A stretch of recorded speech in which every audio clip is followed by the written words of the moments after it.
వచ్చే ఏడాది సంక్రాంతికి మనశంకర్ వరప్రసాద్ గారి సినిమాతో మన ముందుకు రాబోతున్నారు Tollywood senior hero megastar Chiranjeevi గారు. డైరెక్టర్ అనిల్ రాపుడితో ఈ సినిమా అత్యంత భారీ బడ్జెట్తో తెరకెక్కుతున్న విషయం మనకందరికీ తెలిసిందే. ఫుల్ కామెడీ ఎంటర్టైనర్గా ఈ సినిమా మన ముందుకు రాబోతోంది. ఇటీవలే మెగాస్టార్ చిరంజీవి గారి పుట్టినరోజు సందర్భంగా ఈ సినిమా యొక్క చిన్నపాటి గ్లిమ్స్ అయితే రిలీజ్ చేశారు. అలాగే చిరంజీవి గారి లుక్లు అయితే అదిరిపోయే లెవెల్లో ఉన్నాయి.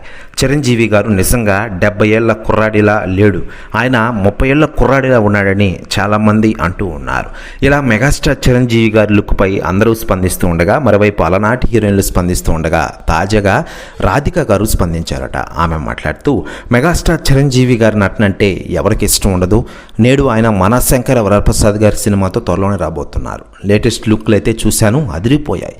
బాస్, నీవు 70 ఏళ్ల వయసులో ఉన్నావా, 26 ఏళ్ల వయసులో ఉన్నావా, పిచ్చెక్కిస్తున్నావు కదయ్యా అంటూ కొన్ని కీలక విషయాలు పంచుకున్నారట అలనాటి హీరోయిన్ రాధిక గారు. ప్రస్తుతం ఈ న్యూస్ కూడా వైరల్ అవుతోంది టోటల్ తెలుగు ఇండస్ట్రీలో. మరోవైపు మెగాస్టార్ చిరంజీవి గారు డైరెక్టర్ అనిల్ రాపుడితో చేస్తున్న మనశంకర వరప్రసాద్ గారి సినిమాని వచ్చేడాది సంక్రాంతికి గ్రాండ్గా రిలీజ్ చేయనున్నారు. అనంతరం సమ్మర్లో ఆయన పాన్ ఇండియా సినిమా అయిన విశ్వంబర సినిమాతో త్వరలోనే మన ముందుకు రాబోతున్న విషయం మనకందరికీ తెలిసిందే.